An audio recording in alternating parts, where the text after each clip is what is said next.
Hello 10th class. मैं बच्चों Mrs John बोल रही हूँ, आपकी ज्योग्राफी की मैम। एक बार मैं फिर से आप सभी बच्चों का ऑनलाइन सोशल साइंस की क्लास में स्वागत करती हूँ।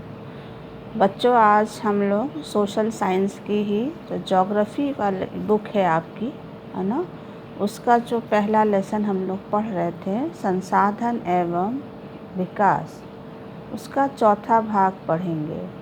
चौथा भाग पढ़ने से पहले हम लोग वो देखेंगे कि पिछले दिनों हम लोगों ने इस लेसन में किस किस चीज़ के बारे में पढ़ा है।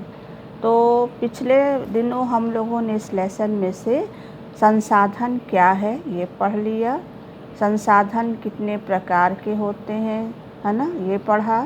संसाधनों का वर्गीकरण, जिसमें हम लोगों ने 4 प्रकार के वर्गीकरण देखे थे, है ना। उत्पत्ति के आधार पर, स्वामित्व के आधार पर, समाप्यता के आधार पर, विकास के आधार पर ना। तो ये वर्गीकरण पढ़ा था। संसाधनों का विकास हमने पढ़ा। फिर देखा सतत पोषणीय विकास, यानी हमें संसाधनों का इस तरह से इस्तेमाल करना है कि वो हमारी भी ज़रूरतों को पूरा करें और भावी आने वाली पीढ़ी की ज़रूरतों को भी पूरा कर सके, है ना। सतत पोषणीय विकास में हम लोगों ने ये पढ़ा। फिर इसके बाद संसाधन का नियोजन पढ़ा और संसाधनों का संरक्षण पढ़ा। अब हमें पढ़ना है आज भू संसाधन का उपयोग और भूमि निम्नीकरण और संरक्षण, है ना।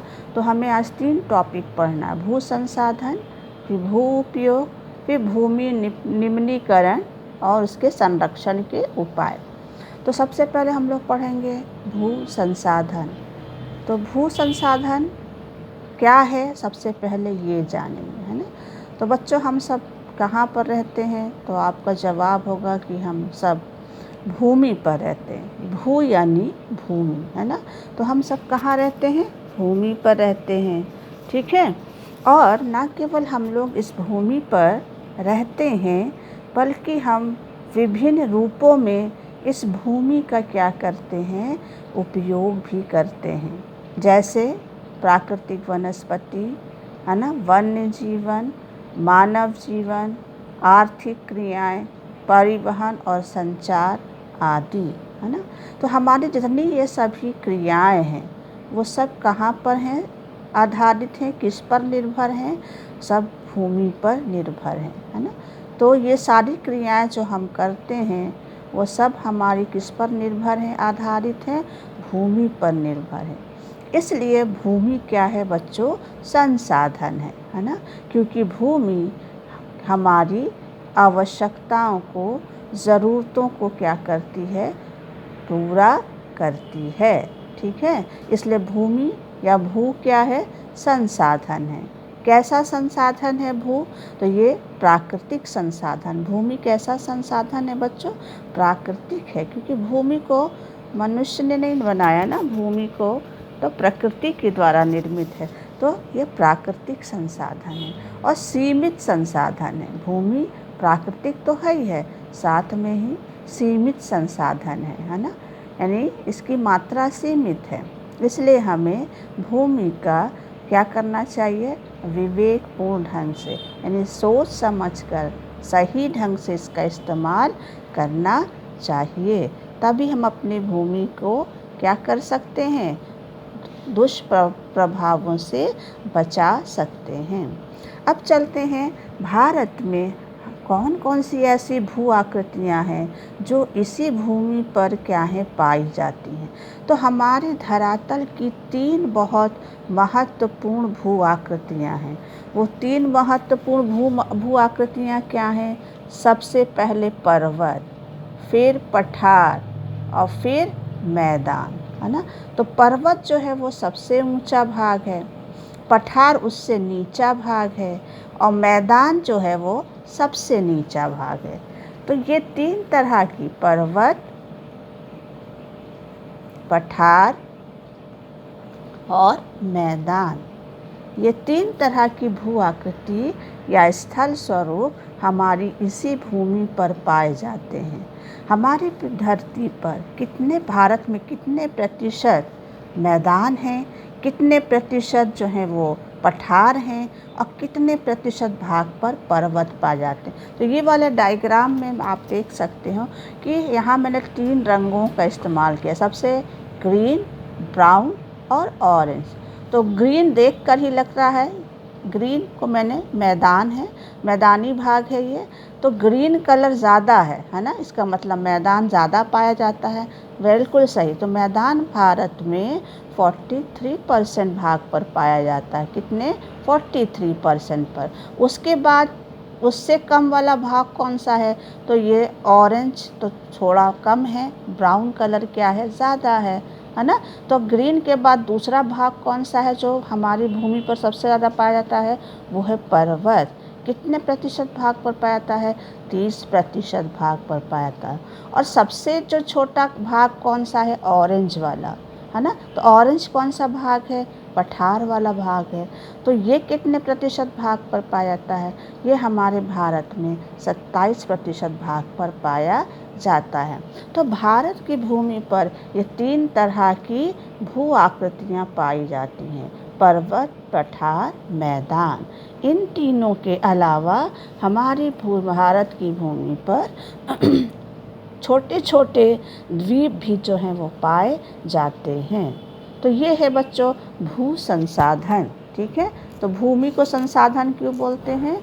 क्योंकि ये हमारी बहुत सारी ज़रूरतों को क्या करती है? भूमि क्या करती है? पूरा करती है। यानी हमारी जितनी भी आर्थिक क्रियाएं हैं, है ना, वो सब इसी पर निर्भर हैं। अब दूसरा कौन सा हेडिंग है? वो है भू उपयोग। तो भू का उपयोग यानी भूमि का उपयोग जो है हम कई तरह से करते हैं, क्योंकि भूमि जो है एक बहुत महत्वपूर्ण संसाधन है और इस महत्वपूर्ण संसाधन का प्रयोग बहुत सारे उद्देश्यों को पूरा करने में किया जाता है। तो वो कौन से उद्देश्य हैं जिनको पूरा करने में हम भूमि का क्या करते हैं? प्रयोग करते हैं, इस्तेमाल करते हैं, उपयोग करते हैं। तो वो पहला उद्देश्य है वो है वन, है ना। भूमि का पहला उपयोग क्या है? वन। दूसरा उपयोग क्या है? कृषि के लिए उपलब्ध भूमि, कृषि के लिए उपलब्ध भूमि। तीसरा उपयोग है अन्य कृषि अयोग्य भूमि, अन्य कृषि अयोग्य भूमि। चौथा क्या है? परती भूमि। कौन सा भूमि? परती भूमि। पांचवा क्या है? शुद्ध या निवल बोया गया क्षेत्र। तो कितने उपयोग हो गए? 5 हो गए। तो सबसे पहला वन। वन भूमि क्या होगी? हमारी भूमि का इस्तेमाल वन में भी होता है ना, क्योंकि हमारे भारत में भूमि पर ही तो वन पाए जाते हैं। जो हमारी राष्ट्रीय वन नीति है ना, भारत की जो राष्ट्रीय वन नीति है 1952 यानी 1952 की, इसके अनुसार भारत में 33% भाग पर वन होना चाहिए, है ना। लेकिन आज भारत में वनों का जो क्षेत्र है वो 23.3% है। कितना है? 23.3%, है ना, जबकि होना कितना चाहिए? 33%। तो भारत जैसे विशाल देश को देखते हुए भारत में वन क्षेत्र जो है वो अभी भी कम पाया जाता है। तो पहला उपयोग भूमि का किस में हो गया? वन क्षेत्र में, है ना, जहाँ वन पाए जाते हैं, जंगल पाए जाते हैं। ठीक है। दूसरा भूमि का उपयोग क्या है? वो है कृषि के लिए उपलब्ध भूमि, यानी दूसरा क्या है? कृषि के लिए उपलब्ध भूमि। तो कृषि के लिए उपलब्ध भूमि में 2 तरह की भूमि है। पहला है बंजर तथा कृषि अयोग्य भूमि, बंजर तथा कृषि अयोग्य भूमि। दूसरा है गैर कृषि प्रयोजनों में लगाई गई भूमि। गैर कृषि प्रयोजन को आप कार्य भी बोल सकते हो ना। गैर कृषि प्रयोजनों में लगाई गई भूमि। तो सबसे पहले हम लोग देखेंगे बंजर भूमि क्या है या कृषि आयोग भूमि क्या होती है। बंजर या कृषि आयोग भूमि वो होती है जिस पर कुछ बोया या उगाया ना जा सके। ऐसी भूमि को हम बोलते हैं बंजर भूमि या कृषि अयोग्य भूमि। यानी कृषि आयोग का मतलब जिस पर कुछ भी उगाया ना जा सके, बोया ना जा सके, जो बेकार पड़ी रहे, ऐसी भूमि को हम बोलते हैं बंजर या कृषि आयोग भूमि। दूसरा भाग कौन सा है गैर कृषि प्रयोजनों में लगाई गई भूमि। अब हमारे भारत में भूमि ऐसे का प्रयोग केवल खेती में ही नहीं होता है। हमारा घर किस पर है, हमने अपना मकान कहाँ बनाया, भूमि पर। सड़कें किस पर बनाई गई हैं, भूमि पर। हमारे जो कल कारखाने हैं, उद्योग हैं, ऑफिस हैं, वो किस पर हैं, भूमि पर। तो ये कौन सा उपयोग कहलाएगा, गैर कृषि। यानी भूमि का इस्तेमाल तो हम कर रहे हैं लेकिन गैर कृषि प्रयोजनों में, कार्यों में। क्यों इनको गैर कृषि प्रयोजन बोला गया, इमारत, सड़क, उद्योग, क्योंकि ये खेती थोड़ी है, ये तो मकान है, सड़क है, उद्योग है, रेलवे लाइन है, ये भी कहाँ है, भूमि पर है। तो आखिर भूमि का इस्तेमाल हो रहा है ना, तो किस लिए हो रहा है, गैर कृषि कार्यों में। तो कुछ भूमि ऐसी जो बंजर है, बेकार है भारत में, और कुछ भूमि ऐसी है जिस पर गैर कृषि प्रयोजनों में उसका क्या किया जा रहा है, इस्तेमाल हो रहा है। कौन से गैर कृषि प्रयोजन, जैसे इमारतें, घर बने हैं, सड़क बने हैं, है ना, उद्योग बने हैं, कारखाने हैं, ऑफिस है, रेलवे लाइन है, सब किस पर है, भूमि। तो ये किस में आ जाएगा, गैर कृषि प्रयोजन में लगाई गई भूमि। अब चलते तीसरा उपयोग क्या है, भू उपयोग, अन्य कृषि आयोग भूमि। अन्य कृषि आयोग भूमि, यहाँ अभी हमने पढ़ा ना कृषि आयोग भूमि, यानी जिसको हम बंजर बोलते, जो बिल्कुल बेकार है, जिस पर कुछ उगाया नहीं जा सकता है।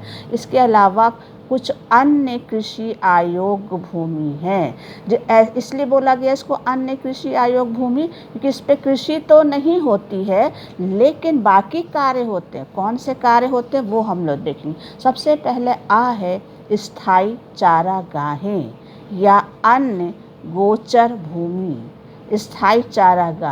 स्थायी चारागाह जानते हो ना बच्चों, जहाँ पशुओं को चराया जाता है, जहाँ घास के मैदान होते हैं, जहाँ पशुओं को गोचर मतलब जहाँ जानवरों को क्या किया जाता है, गाय भैंस वगैरह को चराया जाता है। तो खेती तो नहीं हो रही लेकिन उस भूमि का इस्तेमाल चारागाह के रूप में हो रहा है। ठीक है। दूसरा कौन सा है, विविध वृक्षों तथा उपवनों के अधीन भूमि। हमारे भारत में ऐसी भूमि भी है जिस पर खेती तो नहीं हो रही है लेकिन जिस पर विभिन्न प्रकार के पेड़ लगाए गए हैं, जिस पर हमारे उपवन मतलब पार्क हैं, बाग बगीचे हैं, है ना। तो उपवन भी है और विविध प्रकार के वृक्ष भी हैं, वो कहाँ लगाए गए हैं, भूमि पर लगाए गए हैं। तो गैर अन्य कृषि आयोग भूमि में जो दूसरा इस्तेमाल भूमि का किस रूप में हो रहा है, तरह तरह के पेड़ों को लगाने में। हमारे जो उपवन हैं यानी पार्क हैं, बाग हैं, बगीचे हैं, उनको लगाने में उस भूमि का क्या किया जा रहा है, इस्तेमाल किया जा रहा है। अब तीसरा कौन सा है, कृषि योग बंजर भूमि। कृषि योग बंजर भूमि, ये वाली बंजर भूमि हम लोगों ने पढ़ा, इस पर तो कुछ बोया नहीं जाता, उगाया ही नहीं जा सकता। लेकिन ये भी क्या है, कृषि योग बंजर भूमि, कृषि योग बंजर भूमि मतलब ये भूमि भी क्या बोला गया है, बंजर भूमि, लेकिन कृषि योग्य है। क्यों बोला गया है, क्योंकि इस भूमि पर 5 वर्ष, है ना, से अधिक वर्षों से खेती ना की गई हो। यानी ये कृषि योग्य भूमि है लेकिन इस पर 5 वर्ष से भी अधिक वर्षों से खेती नहीं की गई है, इसीलिए इसको बोला गया है कृषि योग बंजर भूमि, क्योंकि इसमें 5 सालों से भी ज़्यादा समय से कृषि या खेती नहीं की गई है। चौथा कौन सा बच्चों, परती भूमि। परती भूमि वो होती है जिस पर खेती की जाती है, है ना, लेकिन लगातार नहीं की जाती। परती का मतलब होता है बीच बीच में खेतों को कुछ समय के लिए क्या कर देते हैं, खाली छोड़ देते हैं, उनको रेस्ट देते हैं, आराम देते हैं, ताकि वो अपनी उर्वरता को बना लें। तो इसलिए इसको बोला जाता है परती भूमि। परती भूमि भी दो तरह की है ना, पहला आ, दूसरा बा। आ क्या है, वर्तमान परती भूमि। वर्तमान परती भूमि, वर्तमान परती भूमि क्या है बच्चों, वो भूमि जिस पर एक कृषि वर्ष यानी एक वर्ष या उससे कम समय से खेती नहीं की गई है। यानी ऐसी भूमि जिस पर एक वर्ष या उससे कम समय से खेती नहीं की गई हो, चाहे 12 महीने से ना की गई हो, चाहे 6 महीने से ना की गई हो, चाहे 4 महीने से खेती ना की गई हो, ऐसी भूमि को हम बोलते हैं वर्तमान परती भूमि। दूसरा क्या है, बा, अन्य परती भूमि या पुरातन परती भूमि। अन्य परती भूमि या पुरातन परती भूमि। अब ये क्या है बच्चों, अन्य परती भूमि या पुरातन परती भूमि, ये वो भूमि है जहाँ 1 से 5 वर्ष से कोई खेती ना की गई। यानी ये भूमि ऐसी भूमि है जिस पर 1 साल से 5 साल तक कोई भी फसल ना उगाई गई हो, खेती ना की गई हो, इसलिए इसको बोला गया है पुरातन परती। पुरातन मतलब पुरानी, क्योंकि यहाँ 1 साल से क्या, 1 साल से 5 वर्ष से यहाँ खेती नहीं की गई, इसलिए इसको बोला गया अन्य परती भूमि या पुरातन परती भूमि। अब चलते हैं बच्चों, पांचवा क्या है, पांचवा उपयोग क्या है, शुद्ध या निवल बोया गया क्षेत्र। शुद्ध या निवल, शुद्ध को निवल भी बोला जाता है, चाहे शुद्ध बोले चाहे निवल, तो शुद्ध या निवल बोया गया क्षेत्र। अब ये भूमि क्या है, ये वो भूमि है जिसमें एक वर्ष में यानी एक वर्ष में एक बार से अधिक बार क्या किया गया है, बोआई की गई है, यानी अनाज फसल बोया गया या खेती की गई है। यानी इसमें एक साल में एक बार नहीं, एक से अधिक बार क्या की गई हो, खेती की गई हो, कृषि की गई हो, है ना। एक साल में एक बार नहीं, कई बार फसलें क्या की गई हो, बोई गई, इसलिए इसको बोला गया है शुद्ध निवल बोया गया क्षेत्र। तो ये है बच्चों भू उपयोग। तो भू उपयोग का उद्देश्य इन 5 रूपों में होता है, वन में, कृषि के लिए उपलब्ध भूमि में, अन्य कृषि आयोग भूमि में, परती भूमि में और शुद्ध या निवल बोया गया क्षेत्र। ठीक है, अब चलते हैं बच्चों आगे। अब 10वां पॉइंट हमारा क्या है, भूमि निम्नीकरण और संरक्षण उपाय। तो सबसे पहला हमारा हेडिंग क्या है, भूमि निम्नीकरण। तो ये भूमि निम्नीकरण है क्या, किसको बोलते हैं भूमि निम्नीकरण। तो भूमि निम्नीकरण का मतलब होता है, अर्थ होता है भूमि की उर्वरता में कमी आना। यानी भूमि की जो उर्वरता है, उपजाऊपन है, उसमें क्या आने लगती है, कमी आने लगती है, तो उसको हम बोलते हैं भूमि का निम्नीकरण, है ना। क्या है, भूमि का निम्नीकरण। तो निम्नीकरण का मतलब है भूमि की उर्वरता में या उपजाऊपन में कमी आ जाना। कमी आने को ही हम क्या बोलते हैं, निम्नीकरण करते हैं। क्यों भूमि की उर्वरता में कमी आ रही है, क्यों निम्नीकरण हो रहा है भूमि का, तो इसके कुछ कारण हैं। सबसे पहला कारण तो हम लोग कि हमारी जो भूमि है ना, वो एक ऐसा संसाधन है जिसका उपयोग हमारे पूर्वज करते आए हैं, है ना। अब भावी पीढ़ी भी, हम भी कर रहे हैं, और जो भावी आने वाली पीढ़ी है वो भी इसका क्या करेगी बच्चों, इस्तेमाल। पूर्वजों ने भी इस भूमि का इस्तेमाल किया और आज हम लोग कर रहे हैं, और हमारे बाद जो आने वाली पीढ़ी होगी, भावी पीढ़ी होगी, वो भी इस भूमि का क्या करेगी, उपयोग करेगी, है ना। क्यों करेगी? क्योंकि जो हमारा भोजन है, मकान है, कपड़ा है, ये हमारी क्या है बच्चों? मूलभूत आवश्यकता है। ये 3 चीज़ जो है, भोजन, मकान, कपड़ा, ये हर व्यक्ति की क्या है? मूलभूत आवश्यकता है। और इस मूलभूत आवश्यकता का 95% जो है, हम किससे प्राप्त करते हैं? इसी भूमि से प्राप्त करते हैं, है ना। भोजन, कपड़ा, मकान, जो 90% हमारा भाग है, ज़रूरत है, वो हम भूमि से ही क्या करते हैं? प्राप्त करते हैं। इसलिए मानव के हमारे इन्हीं कार्यकलापों के कारण, इन्हीं क्रियाकलापों के कारण न केवल भूमि का निम्नीकरण हो रहा है, बल्कि भूमि को जो नुकसान पहुंचाने वाली अन्य प्राकृतिक ताकतें हैं, उनको भी क्या मिल रहा है? बल मिल रहा है, बढ़ावा मिल रहा है। तो ना केवल, है ना, भूमि का ज़्यादा इस्तेमाल करने से भूमि का निम्नीकरण हो रहा है, यानी उसकी उर्वरता में कमी आ रही है, बल्कि इस भूमि को नुकसान पहुंचाने वाली जो अन्य प्राकृतिक ताकतें हैं, उनको क्या मिल रहा है? बल मिल रहा है। ठीक है, तो समझ में आ गया भूमि का निम्नीकरण क्या होता है।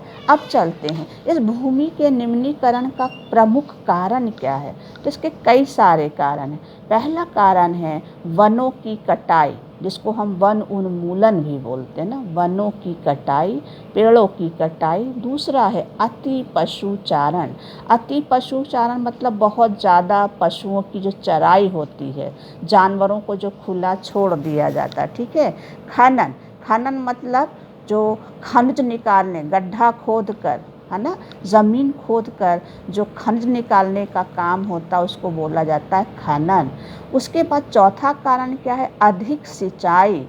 खेतों में बहुत ज़्यादा सिंचाई करना भी क्या है? भूमि निम्नीकरण का कारण। क्योंकि ज़्यादा पानी जब हम खेतों में डालते हैं, तो उससे जो मिट्टी की जो उपजाऊपन होता, उर्वरता होती है, वो क्या होने लगती है? नष्ट होने लगती। पांचवा है उद्योगों से निकलने वाली धूल। हमारे भारत में बहुत सारे ऐसे उद्योग हैं जिनसे धूल जो निकलती है, राख निकलती है, वो राख या धूल जो है, वो भूमि के ऊपर क्या हो जाती है? परतों के रूप में जमा हो जाती है ना। और फिर वो धूल की परत मिट्टी की उर्वरता को क्या करने लगती है? कम करने लगती है। तो कहाँ इन सब का है? वनों की कटाई और पशुचारण, इन सब का सबसे ज़्यादा प्रभाव भारत में जिन राज्यों में पड़ा है, वो है हमारा झारखंड, छत्तीसगढ़, मध्य प्रदेश, उड़ीसा। ये 4 भारत के ऐसे राज्य हैं जहाँ खनन और वनों के द्वारा, वनों की कटाई के द्वारा भूमि निम्नीकरण का कारण, यानी इन राज्यों में खनन का काम, यानी खनिज निकालने का काम, और वनों की कटाई जो है, भूमि निम्नीकरण का क्या है? प्रमुख कारण है। किन किन राज्यों में? झारखंड, छत्तीसगढ़, मध्य प्रदेश और उड़ीसा। यहाँ बहुत खाने पाई जाती है ना, खनिज यहाँ बहुत निकाला जाता है, तो यहाँ भूमि निम्नीकरण का कारण क्या है? एक तो खनन है, और दूसरा क्या है बच्चों? वनों की कटाई। अब चलते दूसरा, गुजरात, राजस्थान, मध्य प्रदेश और महाराष्ट्र में निम्नीकरण का कारण है अति पशुचारण। कौन सा कारण? ये वाला, अति पशुचारण। तो राजस्थान में, गुजरात में, महाराष्ट्र में, मध्य प्रदेश में भूमि की उर्वरता में जो कमी आ रही है, उसका कारण है यहाँ बहुत ज़्यादा पशुओं की चराई, यानी अति पशुचारण। तीसरा का हम लोग देखते हैं राज्य, वो है पंजाब, हरियाणा और पश्चिमी उत्तर प्रदेश। पंजाब, हरियाणा, पश्चिमी उत्तर प्रदेश में भूमि निम्नीकरण का जो प्रमुख कारण है, वो है अधिक सिंचाई। क्या है? अधिक सिंचाई। कि यहाँ खेती बहुत होती है ना, कि खेती वाला क्षेत्र है, कृषि वाला क्षेत्र है, तो यहाँ फसल उत्पादन के लिए बहुत सिंचाई की जाती है। तो पंजाब, हरियाणा और पश्चिमी उत्तर प्रदेश में भूमि निम्नीकरण का जो प्रमुख कारण है, वो है हमारा अधिक या अति सिंचाई। चले आगे बच्चों। अब पांचवा जो कारण है वो उद्योगों से निकलने वाली धूल। अब वो कौन से उद्योग हैं जिनसे निकलने वाली धूल जो है वो मिट्टी की उर्वरता को कमी कर, तो इसका उदाहरण हम ले सकते हैं सीमेंट उद्योग। आजकल सीमेंट की बहुत मांग है ना बच्चों, क्योंकि जो हमारा रियल इस्टेट जो पूरा है इंडस्ट्री वो इसी पर बेस्ड है ना, क्योंकि घर बनाने के लिए सीमेंट चाहिए। और घर तो आप देख रहे हो रोज़ ही सब जगह घर ही घर बन रहे हैं, अपार्टमेंट बन रहे हैं, बड़े बड़े है ना बिल्डिंग्स बन रही हैं। सीमेंट की मांग भी बहुत ज़्यादा है। और सीमेंट बनाया जाता है चूना पत्थर से। और चूना पत्थर को क्या किया जाता है, सीमेंट बनाने से पहले पीसना पड़ता है। एक पत्थर होता है ना तो उसको पीसना पड़ता है। पीसते समय जो इसका जो पाउडर होता है, धूल होता है, वो वायुमंडल में क्या हो जाता है, विसर्जित हो जाता है, फैल जाता है। और फिर यही धूल जो है वो धीरे धीरे हमारी ज़मीन पर, हमारी भूमि पर परत के रूप में क्या हो जाती है, जमा हो जाती है। और हमारी जो भूमि है उसकी उर्वरता को क्या करने लगती है, कम कर देती है। तो ये है बच्चों भूमि निम्नीकरण किसको बोलते हैं और भूमि निम्नीकरण का क्या कारण है। अब इसको दूर करने के कैसे हम उनको दूर कर सकते हैं, तो भूमि निम्नीकरण के उपाय यानी इसके दूर करने के उपाय या निवारण के उपाय। तो पहला उपाय हम क्या करेंगे, वृक्ष लगाएंगे, वृक्षारोपण करेंगे, वन रोपण करेंगे, है ना। दूसरा हम क्या करेंगे, पशुओं को चराई पर नियंत्रण रखने के लिए चारागाहों का प्रबंध करेंगे। पशुओं की जो अति चराई है, जो खुले जानवर छोड़ दिए जाते हैं, उन पर नियंत्रण लगाएंगे। और खनन कार्य पर, है ना, जहाँ से गड्ढा खोदकर, ज़मीन खोदकर जो खनिज निकाले जाते हैं उन पर नियंत्रण करेंगे। और उद्योगों से निकलने वाला जो जल है ना, उसको परिष्करण के बाद ही क्या करेंगे, विसर्जित करेंगे। तो उद्योगों से निकलने वाला जो धूल है, जल है, उसको परिष्करण के बाद ही विसर्जित करेंगे। तो इस प्रकार से हम भूमि निम्नीकरण की समस्या को क्या कर सकते हैं, हल कर सकते हैं या दूर कर सकते हैं। तो ये बच्चों आज का आपका टॉपिक है इतना। बाकी टॉपिक हम लोग नेक्स्ट वीडियो में पढ़ेंगे, नेक्स्ट क्लास में। ठीक है, तो आज हम लोग यहीं पे समाप्त करते हैं। अगर आपको कुछ समझ में नहीं आया होगा तो आप हमसे पूछ लीजिएगा। ये गृह कार्य मैं दे रही हूँ, ठीक है। तो गृह कार्य में पहला क्वेश्चन है, भारत में भूमि प्रारूप का वर्णन कीजिए। सेकेंड, ये बड़े क्वेश्चन है ये, ठीक है, छोटे क्वेश्चन ही। भारत में भूमि प्रारूप का वर्णन कीजिए। दूसरा है, भूमि निम्नीकरण क्या है, भूमि निम्नीकरण के कारण और उपायों का वर्णन कीजिए। तो ये 2 क्वेश्चन हैं। तो थैंक यू बच्चों। अगर आपको कुछ समझ में नहीं आया होगा तो मुझसे बाद में पूछ सकते हैं।